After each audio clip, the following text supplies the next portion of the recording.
A very good evening. You're watching Prime Time News live here on News First. I'm Mahina Bongzo. A very good evening. I'm Shane Silva. Tonight on News, we take a look at a story submitted by a News First new reporter from Hangurankata. Await details later on in the news bulletin, but first up to look at tonight's headlines.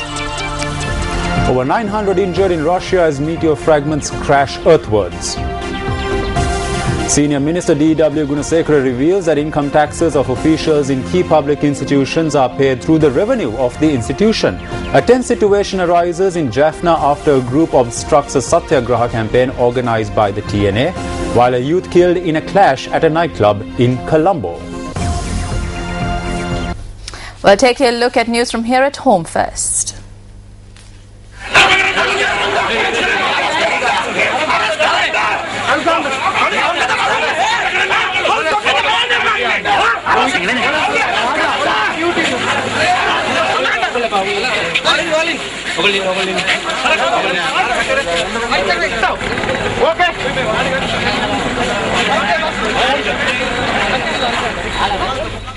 Those visuals were from a Satyagraha campaign which was launched in the Valikamam North area in Jaffna today, calling on officials to resettle internally displaced persons. The campaign was carried out opposite the Thurukai Amman Kovil in Tellippalai, Jaffna.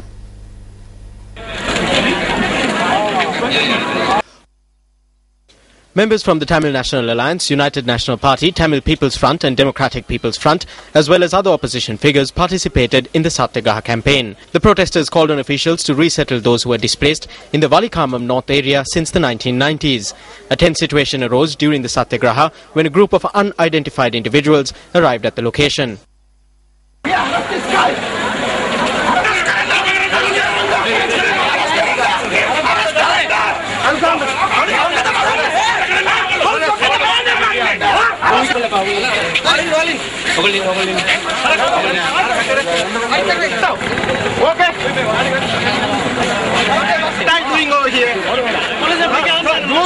People do have to arrest what I'm doing here, but you didn't do anything. They are painting all over here, but you are just looking at them. Huh? No, if you can't give us a to get out of this place. You will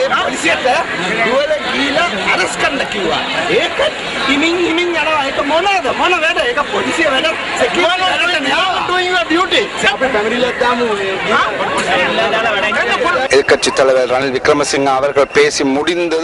As soon as opposition leader Ranil Wickremesinghe finished his speech, two individuals arrived at the location. They acted in a strange manner, but the people did not leave. The people tried to catch one individual, but the police then intervened and freed him.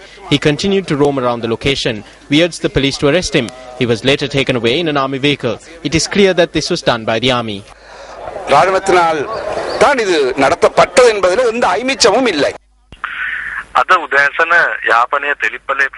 A false allegation has been levelled that individuals from the Sri Lanka Army obstructed a Satyagraha organised by a certain group in Jaffna today.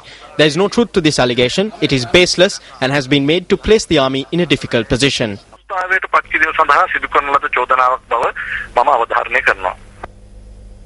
On to another story that made the headlines tonight. Now, a clash that erupted between two groups at dawn today in the Thungmulla area has left one person dead. Police media spokesperson SSP Prashanta Jayakodi said that the suspects connected to the incident have been identified. Jayakumar Surendran, who was a resident of the 43rd estate in Barnes Place in Colombo 7, died in the clash that occurred in Thungmulla.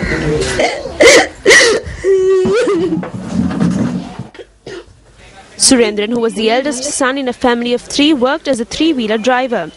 The 23-year-old left home at around 8 last night with a group of friends.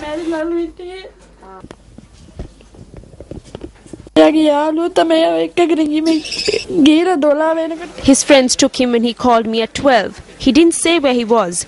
He said he was with his friends and that he will be coming home. We didn't know anything until 5 this morning.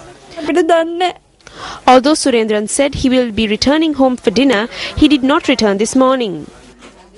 A friend who went with him came home at around 5:30 this morning and told me about the incident. Thereafter, all of us went to the location. He was lying near a drain and his face was covered in blood. We rushed him to the accident ward, but 5 minutes later, the doctor said that he had passed away. According to the police, the clash had taken place inside a nightclub in Thumulla.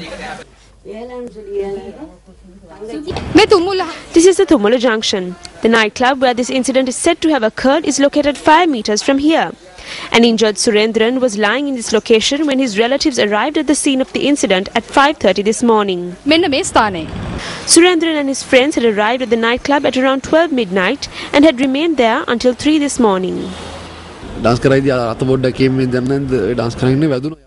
Someone's hand knocked my friend while we were dancing, and this led to an argument. Then a fight broke out. We were asked to leave the club, so we left immediately. This group who had come out of the nightclub was attacked by another group of youngsters. Surendran's friends said that 7 people had carried out the attack. There was a huge fight. My friend had fallen and I was hit on the head. I immediately went to the police. The Kolbiri police have commenced further investigations to arrest the suspects connected to the attack. Moving overseas for a moment, a powerful blast rocked the Russian region of the Urals this morning, with bright objects identified as possible meteorites falling from the sky.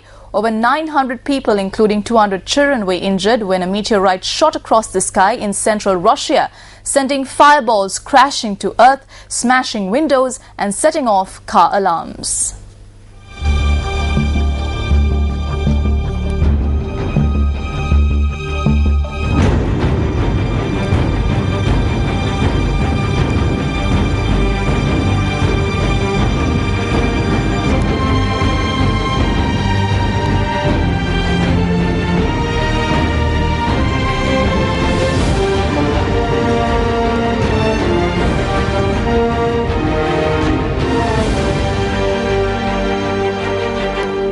Most of those hurt suffered minor cuts and bruises, but some received head injuries.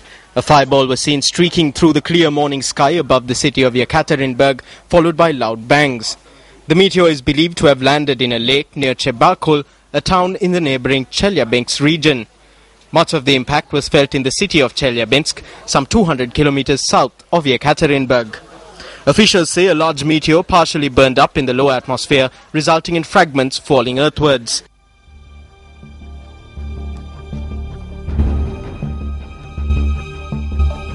The Chelyabinsk region, about 1,500 kilometers east of Moscow, is home to many factories, a nuclear power plant and the Mayak Atomic Waste Storage and Treatment Center.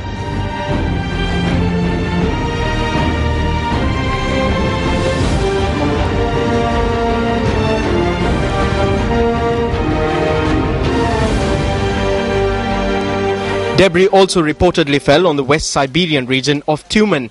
The governor of Chelyabinsk region, Mikhail Yurevich, reported that the meteor had landed in a lake 1 kilometer outside Chebakul, which has a population of 46,000.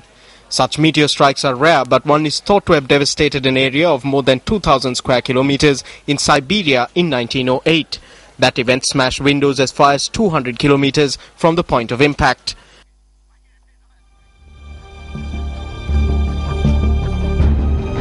Scientists have played down suggestions that there is any link between the event in the Urals and 2012 DA-14, an asteroid expected to race past the Earth today at a distance of just 27,700 kilometers, the closest ever predicted for an object of that size.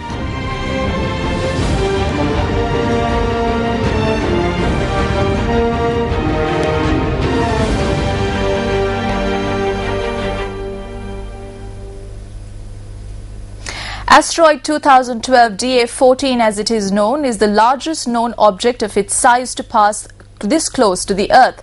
However, scientists say there is no chance of an impact this week or in the foreseeable future. A newly discovered asteroid about half the size of a football field will pass nearer to Earth than any other known object of its size tonight at around 12:56 local time. Known as 2012 DA-14, this asteroid gives scientists a rare opportunity for close-up observations without launching a probe. The Earth and this asteroid can meet once in a while, and on tonight this asteroid will go very close to the Earth, and it will be about 27,680 kilometers above the Earth's surface. However, it is below the geostationary satellites which are orbiting at 35,800 kilometers above the Earth's surface. Will the trajectory of this asteroid have any bearing on the Earth?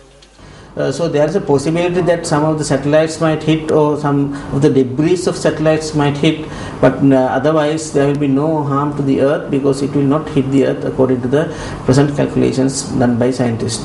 What effects could a possible asteroid impact have on the Earth? If this hits, of course, the damage will be not so catastrophic, but it will be a huge damage because if it hits the Earth surface, it can create a huge dust cloud in addition to the crater, and sunlight may not come for several days to the Earth's surface. And if it's the ocean, of course, there will be a mega tsunami of about 800 meters water column rising from the ocean. But this will not happen this time. But nevertheless, the scientists are very keen how to protect the Earth from such an asteroid if it comes to hit the Earth. So this opportunity is very important for us to study this fact and to protect our Earth in future such events. Even in areas that will be dark during DA-14's pass by Earth, the asteroid is too dim to be spotted without a telescope or binoculars. We find these all the time, and we study them, we look at their orbits, and we determine if they're potentially hazardous or not. These asteroids that come by us that we see today actually originate in the asteroid belt. We have a mission called Dawn that's been in the asteroid belt now more than a year, studying some of the largest asteroids around. These are important objects because they are fundamental building blocks of planets. So by studying asteroids, we see what the early composition and the early accretion material of our early solar system that builds up and creates planets.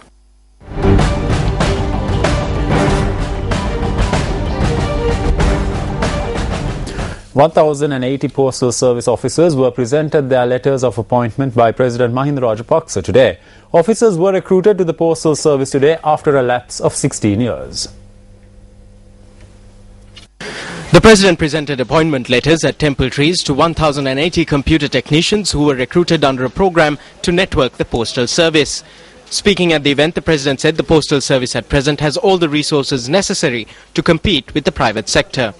Today, people with the strength of youth are joining this institution, which has a long history, as we strive towards a modern technology. This is because the service needs to be brought closer to the people in the country. I believe that today there needs to be a change in the education system, because if we want to forge ahead with the modern world, then we must focus on modern technology, the English language, information technology and other subjects from a young age. Well, it's time now for the newspaper cartoon of the day.